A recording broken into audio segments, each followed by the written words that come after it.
बिस्मिल्लाहिर्रहमानिर्रहीम। IAS 40 government grants को हम स्टडी कर रहे हैं। गवर्नमेंट ग्रांट्स की कितनी टाइप्स हैं? गवर्नमेंट ग्रांट्स की दो टाइप्स हैं। नंबर 1 कैपिटल ग्रांट और नंबर 2 हमारे पास है रेवेन्यू ग्रांट।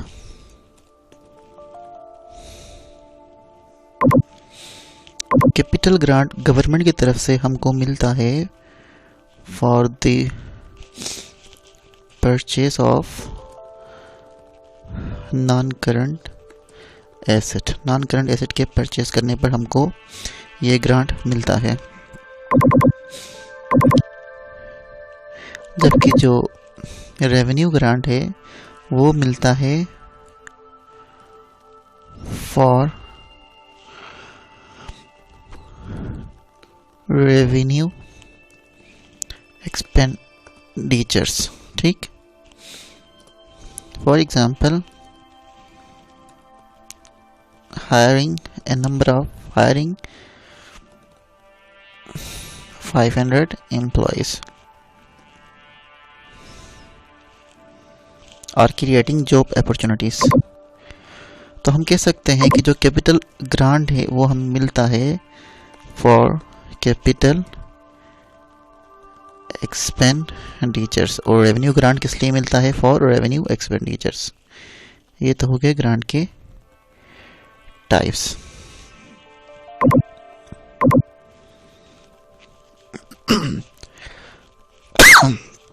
अब हम पढ़ेंगे कैपिटल ग्रांट की अकाउंटिंग कैसे होती है। ठीक, जो कैपिटल ग्रांट है उसकी अकाउंटिंग करने के दो मेथड्स हैं। मेथड नंबर 1, एक मेथड में हम क्या करेंगे? सबसे पहले एक मेथड में हमने क्या करना है, जो ग्रांट है उसको हम डेफर्ड इनकम लायबिलिटी रिकॉर्ड करेंगे और देन क्या करेंगे? एमोरिटाइजेशन ऑफ ग्रांट को रिकॉर्ड करेंगे। जो डेफर्ड इनकम लायबिलिटी है इसको हम कहाँ पे रिकॉर्ड करेंगे? SOFP में रिकॉर्ड करेंगे, स्टेटमेंट ऑफ फाइनेंशियल पोजीशन में। और जो एमोर्टाइजेशन ऑफ ग्रांट है उसको हम रिकॉर्ड करेंगे SOCI में। ये क्या है? इनकम है एंड ये डेफर्ड इनकम लायबिलिटी एक क्या है? लायबिलिटी है। ठीक, मेथड 1 में हम इस तरह अकाउंटिंग करेंगे।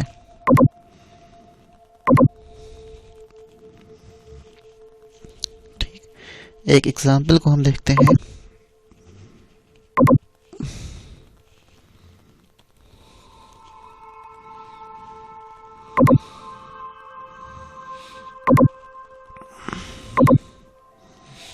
फॉर एग्जांपल हमारे पास एक एसेट है जिसकी कॉस्ट है 1 मिलियन।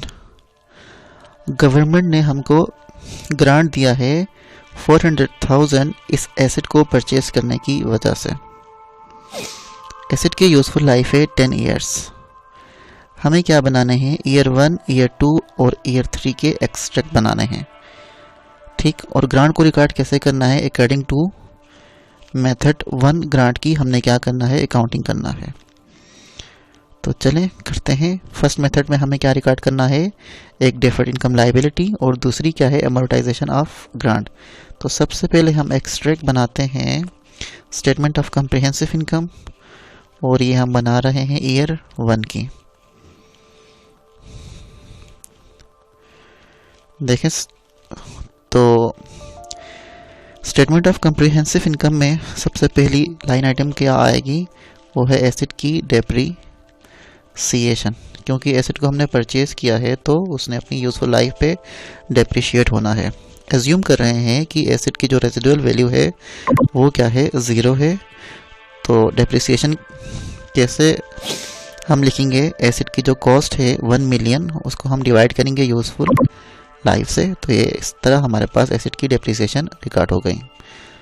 डेप्रिसिएशन निकालने का तरीका कार क्या है कि जितनी भी एसेट की कॉस्ट है उसको डिवाइड करते हैं उसकी यूज़फुल लाइफ से, तो हर साल इतना डेप्रिशिएट होगा। ये एक एक्सपेंस है। ये क्या है? एक्सपेंस है। सेकंड हमने क्या रिकॉर्ड करना है? एमोरिटाइजेशन ऑफ ग्रांट। ठीक, एमोरिटाइजेशन ऑफ ग्रांट निकालने का तरीका क्या है कि जितना साल के स्टार्ट में हमें ग्रांट मिला है उसको डिवाइड करेंगे एसेट की यूज़फुल लाइफ से। ठीक हो गया। और ये हमारे पास क्या है? एक इनकम है। तो इसको हम शो करते हैं नेगेटिव में।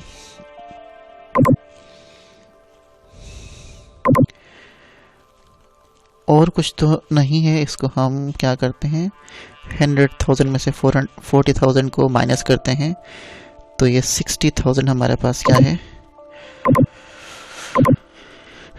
जो नेट प्रॉफिट है वो क्या हुआ है? रिड्यूस्ड हुआ है बाय 60,000। ठीक, अच्छा, हर साल ग्रांट की एमोर्टाइजेशन कितने से रिकॉर्ड होगी? 40,000 से रिकॉर्ड होगी। जिस तरह हर साल एसेट की डेप्रिसिएशन हम 100,000 से रिकॉर्ड करते हैं, सेम एज इट इज अपना जो ग्रांट है उसकी एमोर्टाइजेशन को भी रिकॉर्ड करेंगे। ठीक, अब हम बनाते हैं extract statement of financial position. तो इसमें क्या रिकॉर्ड होंगे? एसेट्स। हमने क्या लिया था? एक एसेट लिया था। अज्यूम करते हैं कि वो एसेट क्या है? कोई मशीन है। तो यहाँ पे लिखते हैं MACHINE machine.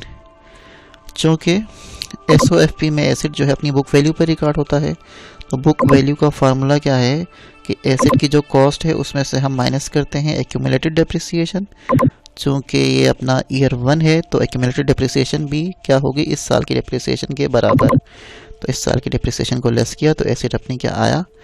Net book value पर आया। ये क्या है? NBV है। देन क्या करेंगे? एक लाइबिलिटी भी रिकॉर्ड करना है।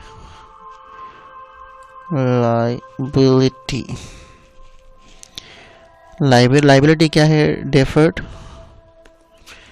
Income liability. अच्छा जी, डेफर्ड इनकम लाइबिलिटी क्या करेंगे? साल के स्टार्ट में जो लाइबिलिटी थी, साल के स्टार्ट में जो लाइबिलिटी क्रिएट हो गई थी ग्रांट मिलने की वजह से, उसमें से हम क्या करेंगे? जितनी ग्रांट की जो एमोर्टाइजेशन हमने PNL में रिकॉर्ड किया है उसको हम क्या करेंगे? माइनस करेंगे। तो साल के स्टार्ट में इतने का हमें ग्रांट मिला था 400,000 का, तो इस 400,000 में से हमने क्या करना है? इस 400,000 में से हमने क्या करना है? माइनस करना है। ये क्या हो रहा है?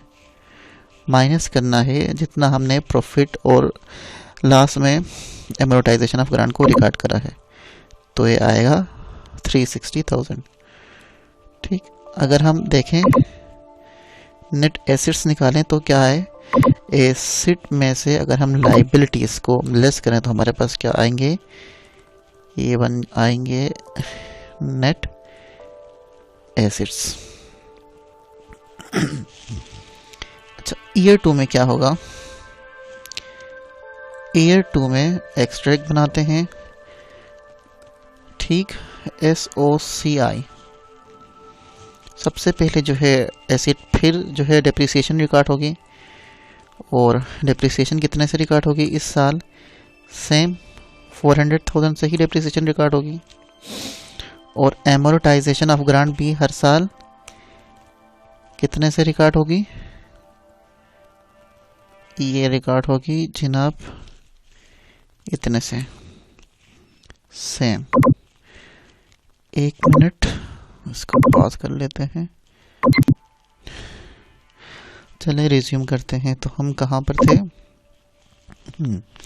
तो हर साल एमोर्टाइजेशन ऑफ ग्रांट कितने से रिकॉर्ड करेंगे? 40,000 से।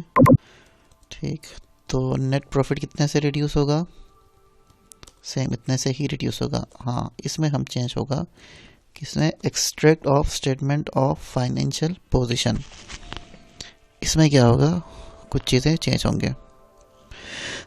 जो हमारे पास एसिड है, एसिड से एसिड क्या था हमारे पास, मशीन। पिछले साल के एंड पर 900,000 पर आ रहा था बुक्स में, तो ये इस साल की ईयर 2 की ओपनिंग होगी। तो ईयर 2 की जो ओपनिंग है उससे हम लेस करेंगे ईयर 2 की डेप्रिसिएशन, तो फिर ईयर 2 पर एसिड अपने नेट बुक वैल्यू पर आ जाएगा। और लाइबिलिटी में क्या है आपके पास, लाइबिलिटी में आपके पास है ये डेफर्ड इनकम लाइबिलिटी। ईयर 1 के एंड पर जो डेफर्ड इनकम लाइबिलिटी थी वो कितनी थी, 360,000। तो ये ही जो है ईयर 2 में आकर के ओपनिंग लाइबिलिटी बन जाएगी। तो इस ओपनिंग लाइबिलिटी में से हम माइनस करेंगे इस साल जितना हमने एमोर्टाइजेशन ऑफ ग्रांट को रिकॉर्ड करा है, तो ये बन गया 320,000। अब अगर हम नेट एसेट्स निकालना चाहें तो कैसे निकालेंगे, ईयर 2 के नेट एसेट्स को निकालने के लिए टोटल एसेट्स में से लाइबिलिटी माइनस करेंगे, तो ये हमारे पास नेट एसेट्स आ गए। ईयर 3 के लिए कैलकुलेशन करना है, तो चलें ईयर 3 के लिए भी करते हैं। ईयर 3 में सेम, ये तो क्या आएंगे, ए से ही आएंगे, ठीक है। ईयर 3 के एक्सट्रैक्ट में जाहिर सी बात है कि हर साल एसेट ने कितने से डेप्रिशिएट होना है, इतने से ही डेप्रिशिएट होना है, ठीक हो गया। हर साल एमोर्टाइजेशन ऑफ ग्रांट कितने से रिकॉर्ड होनी है, एज एन इनकम, वो रिकॉर्ड होनी है इतने से, ठीक हो गया। तो नेट एसेट रिड्यूस कितने से होंगे, नेट प्रॉफिट रिड्यूस होगा इतने से। इसमें चेंज आएगा extract statement of financial position में, ठीक है। जो एसेट्स हैं उसमें हमारे पास क्या है, मशीन है। अब मशीन ईयर 2 के एंड पर 800,000 पर रिकॉर्ड थी, तो अब ईयर 3 में जब आएंगे तो ये ईयर 3 की ओपनिंग बन जाएगी। तो ईयर 3 की ओपनिंग में से हम लेस करेंगे ईयर 3 की डेप्रिसिएशन जो कि 100,000 है, तो मशीन की नेट बुक वैल्यू आ जाएगी जितनी ईयर 3 में बनती है उतनी। देन हम रिकॉर्ड करेंगे लाइबिलिटी को। लाइबिलिटी में एक ही लाइबिलिटी है हमारे पास, उसका नाम क्या है, डेफर्ड इनकम लाइबिलिटी। ईयर 2 के एंड पर 320,000 थी, तो यहीं ईयर 3 की ओपनिंग बन जाएगी। देन इस ओपनिंग में से क्या करेंगे, हमने लेस करना है जितना ग्रांट की जो एमोर्टाइजेशन है वो ईयर 3 में जितनी रिकॉर्ड किया है उससे क्या करेंगे, लेस करेंगे। तो ये आ गया। चलें ईयर 3 के नेट एसेट्स भी फाइंड करते हैं। ये देख लें, ये नेट एसेट्स भी आ गए। तो ये क्या है, एक मेथड ग्रांट की अकाउंटिंग करने का। उसमें इस मेथड में हमने क्या किया है, इस मेथड में अगर आप ईयर 1 को देखें, ईयर 2 को देखें, ईयर 3 को देखें, तो हर साल हमने क्या किया है, एक डेफर्ड इनकम लाइबिलिटी रिकॉर्ड किया है। एक डेफर्ड इनकम लाइबिलिटी रिकॉर्ड किया, देखें ईयर 1 में भी आपको नज़र आ रहा है, ईयर 2 में भी नज़र आ रहा है और ईयर 3 में भी नज़र आ रहा है, ठीक है। और हमने क्या रिकॉर्ड किया है, हर साल एमोर्टाइजेशन ऑफ ग्रांट, ठीक। एमोर्टाइजेशन ऑफ ग्रांट तो क्या हो रही है, हर साल सेम है 40,000 और 40,000, जबकि डेफर्ड इनकम लाइबिलिटी क्या हो रही है, रिड्यूस हो रही है हर साल। कितने से रिड्यूस हो रही है, जितने से पहले साल कितने से रिड्यूस हो रही है, जितना ग्रांट मिला था उसको एमोर्टाइजेशन ऑफ ग्रांट से लेस करेंगे तो हमारे पास रिड्यूस होके आएगी। देन दूसरे साल भी रिड्यूस हो रही है, हर साल कितनी रिड्यूस होगी, ओपनिंग बैलेंस में से उस साल की जो हमने रिकॉर्ड करा है ग्रांट की एमोर्टाइजेशन उसको लेस करेंगे तो उतने से रिकॉर्ड होगी। अच्छा, ये तो था मेथड नंबर